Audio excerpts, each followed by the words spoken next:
Anda kembali menyaksikan Kompas Petang. Saudara bersaksi dalam perkara dugaan korupsi tata kelola minyak mentah, Komisaris Utama PT Pertamina periode 2019-2024 Basuki Cahayapurnama atau Ahok mengungkap sejumlah kebijakan soal pergantian Direktur Pertamina yang dinilai kurang tepat. Ahok menantang jaksa agar memeriksa petinggi BUMN hingga Presiden saat itu Joko Widodo. Periksa tuh sekalian BUMN, periksa tuh Presiden bila perlu. Kenapa orang terbaik dicopot?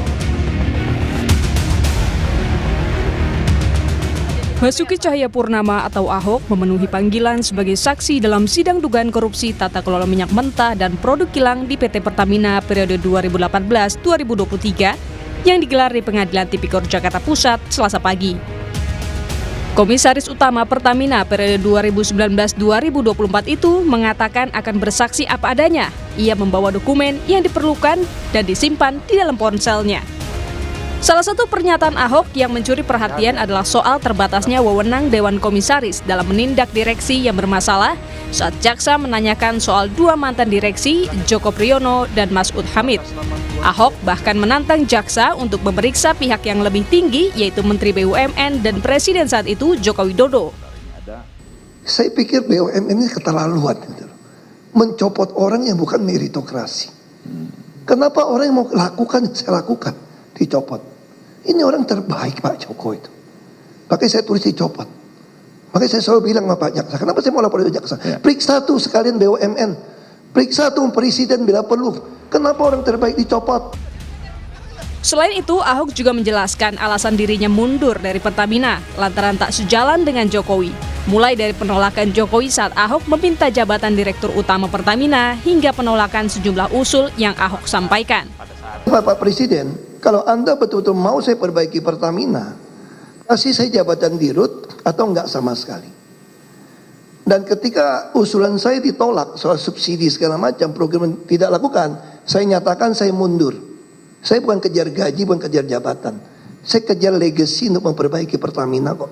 Kalau Anda nggak sepakat dengan saya, walaupun Anda Presiden, saya berhenti. Oke, cukup. Itu saya lakukan, Pak. Sudah. Keterangan itu disampaikan saat bersaksi pada sidang pemeriksaan kasus dugaan korupsi tata kelola minyak mentah dan produksi kilang pada periode 2018-2023 yang menyeret 9 terdakwa, salah satu terdakwa merupakan pemilik manfaat PT Navigator Katulistiwa Muhammad Keri Adrianto Riza yang merupakan putra Riza Khalid. Dan tersangka lain Direktur Utama PT Pertamina International Shipping Yoki Firnandi, Vice President Feedstock Management PT Kilang Pertamina International Agus Purwono, hingga Direktur Utama PT Pertamina Patraniaga Rifa Siahaan. Tim Liputan Kompas TV. Presiden ke-7 Republik Indonesia Joko Widodo disinggung dalam sidang kasus korupsi. Kali ini dugaan korupsi tata kelola minyak mentah dan produk kilang di PT Pertamina periode 2018-2023. Lalu apa arti pernyataan Ahok di muka sidang yang disampaikan Basuki Cahayapurnama atau Ahok? Kita bahas bersama Valdo Maldini, politisi Partai Solidaritas Indonesia (PSI) dan juru bicara DPP PDI Perjuangan Guntur Romli. Selamat petang Mas Valdo, selamat petang Mas Guntur. Selamat petang, Elona, Mas Guntur, semuanya. Assalamualaikum. Mas Valdo, apa tanggapan Anda? Nama Jokowi disebut dalam sidang, bahkan Ahok bilang kalau bisa diperiksa saja. Iya, pertama kami kira kita harus jernih ya, membedakan opini politik dan mekanisme hukum. Karena kasus korupsi yang terjadi itu ya domain penegak hukum, bukan panggung debat persepsi. Karena kita ini negara hukum, yang bicara tentu alat bukti Mbak, bukan emosi. Yang kedua, Pak Jokowi ketika menjadi presiden, ya bukan pengelola operasional Pertamina gitu. Tidak ngurus tender, tidak ngurus kontrak, apalagi yang namanya transaksi. Pertamina adalah BUMN yang punya direksi, komisaris, audit internal, bahkan pengawasan.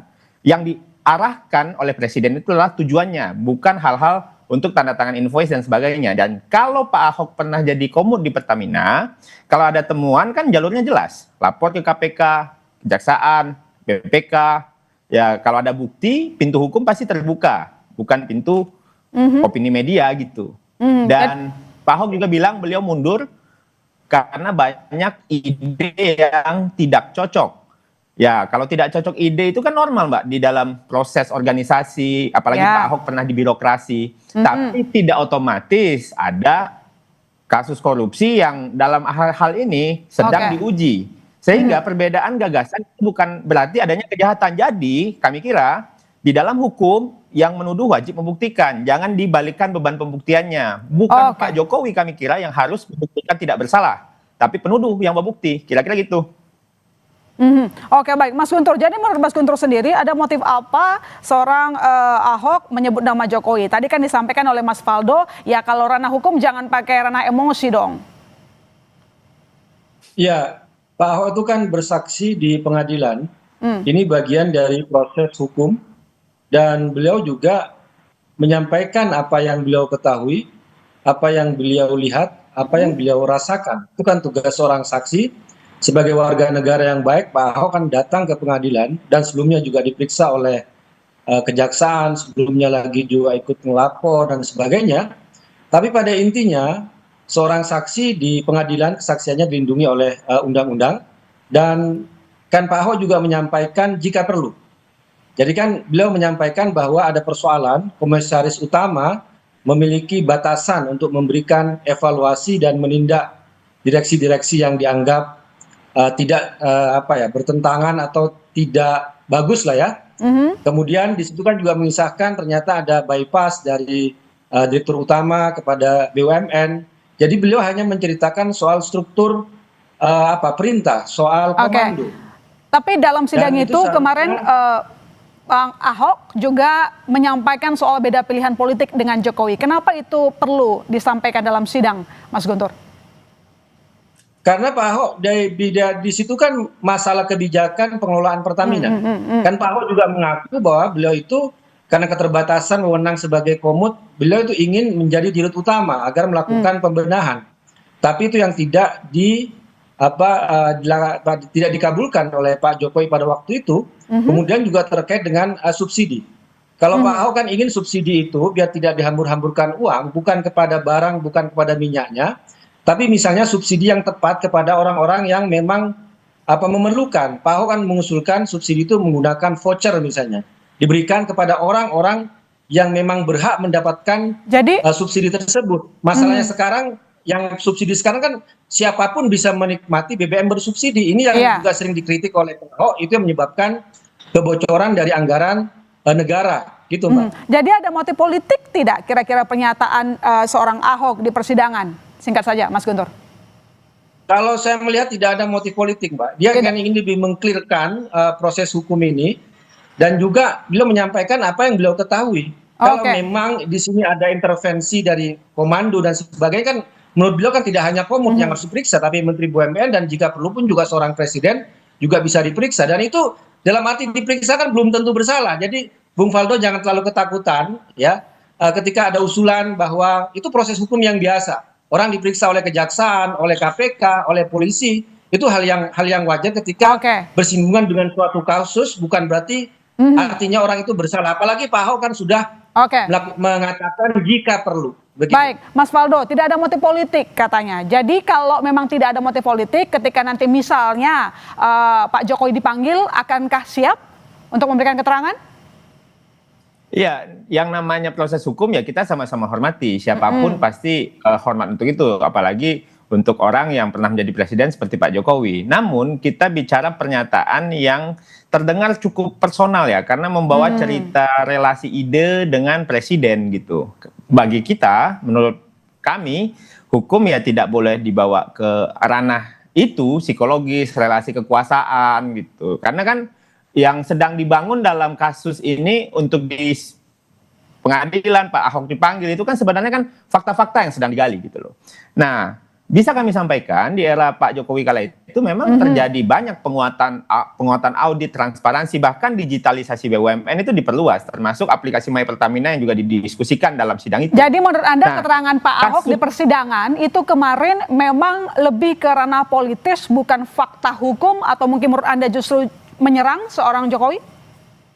Iya, kami kira yang paling penting hari ini kita harus bisa sama-sama tahu bahwa kasus yang terbongkar hari ini kami kira justru bukti dari sistem yang bekerja, bukan bukti presiden yang menutup mata. Sebaliknya nih, dan memang selama Pak Jokowi menjabat itu memang tidak pernah kan menghalangi KPK, Kejaksaan, Polri untuk melakukan klarifikasi penegakan hukum. Karena kan kita negara punya mekanisme resmi sebenarnya, dan presiden itu juga tidak kebal hukum memang, tapi tidak juga bisa dihukum tanpa bukti, gitu loh. Nah, sehingga kalau semua penudingan ini bisa disampaikan oleh siapapun tanpa data, ya mungkin ya aspirasi dari sudut pandangnya Mas Guntur kayak tadi.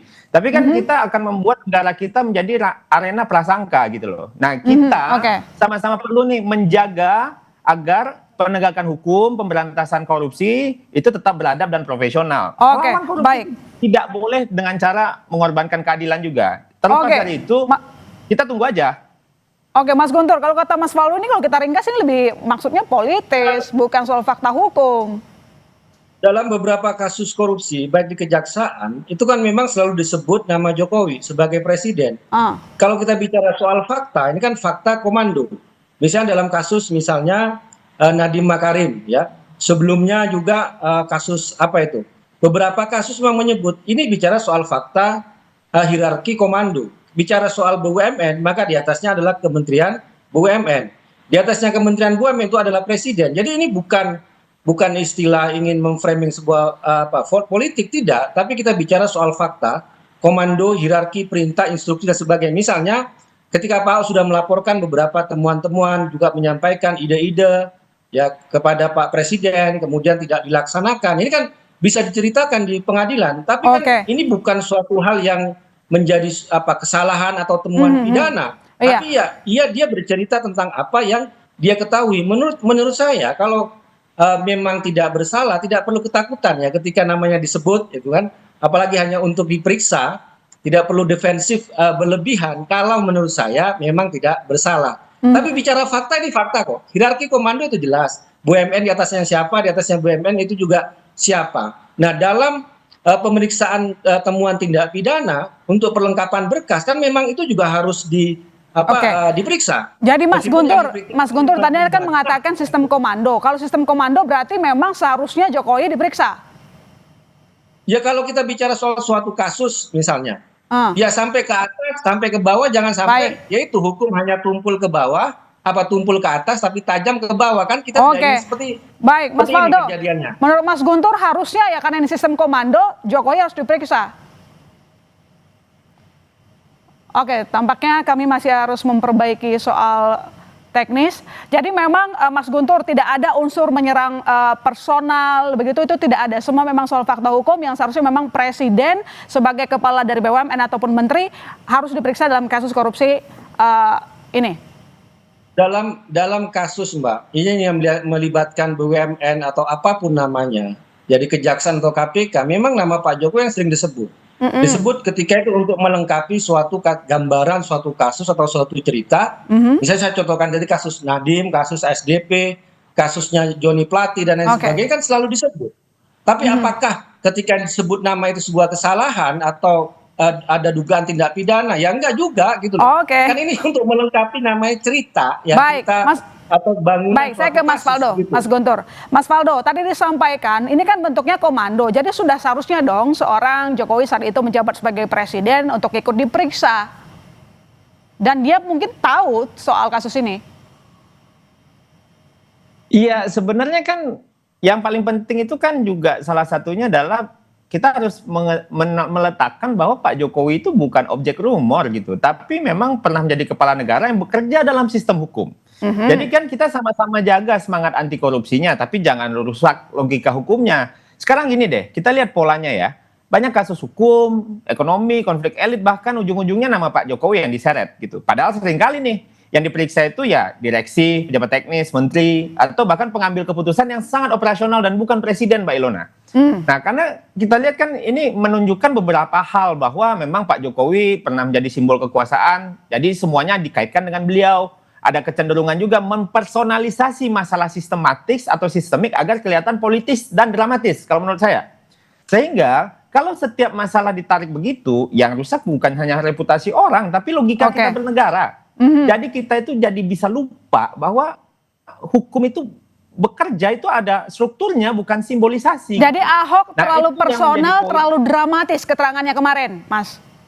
Karena menurut saya belakangan ini terjadi ada pola-pola begitu. Tapi terlepas dari itu, kita sama sesama masyarakat kita waras saja melihat persoalan ini. Memang kalau seandainya proses penegakan hukum ya kita kawal, ya kan. Tapi kalau seandainya ada yang ngomongnya agak kesana kemari, ya kita anyepin aja, ya udahlah, yang penting kita jelaskan gitu loh Mbak, bahwa sistem hukum itu bekerja di Indonesia, apalagi di era pemerintahan Pak Prabowo dan Pak Gibran seperti sekarang. Oke, Kuat jadi sekali. jadi Mas Guntur, kalau Anda sendiri yakin, optimis bahwa nanti Jokowi bisa diperiksa sesuai dengan keterangan dari seorang Ahok? Ya kalau saya sih nggak optimis Mbak, karena apapun kasus korupsi misalnya yang di situ disebut nama Jokowi ya selalu tidak ada tindak lanjut ya. Ataupun Jokowi dengan menantunya dengan Bobi kan berapa kali juga disebut misalnya di pengadilan. Tapi menurut saya begini, kalau ini menjadi alasan yang aneh atau personal, kalau nama Jokowi itu hanya disebut dalam suatu kasus. Tapi kalau dalam beberapa kasus ya, ini bukan mengatakan bahwa Jokowi pasti bersalah atau melakukan tindak pidana korupsi, enggak ya. Tapi ini kan cerita atau pengakuan atau kesaksian dari orang-orang katakanlah yang diperiksa dalam suatu kasus dan banyak kasus. Saya contohkan tadi beberapa kasus dan selalu disebut namanya Pak Jokowi ya. Masyarakat juga pasti juga akan sadar nih kenapa kok selama ini kok disebut nama Jokowi. Jadi ini bukan untuk memframing ya atau hanya Ahok yang bicara terkait hal ini. Saya katakan Nadiem juga bicara, Joni Plate bicara, kasus SDP juga bicara, kasus yang ekspor ilegal apa itu, yang nikel juga disebut nama itu. Jadi menurut saya ini bukan lagi kasuistis ya atau hanya melakukan personifikasi atau serangan pribadi kepada Pak Jokowi, karena kita melihat ini beberapa kasus kalau hanya Ahok yang bicara dalam nama Jokowi. Baik, kita tunggu saja nanti bagaimana perkembangan kasusnya ya, Mas Guntur, Mas Waldo. Terima kasih telah bergabung di Kompas Petang. Selamat sore.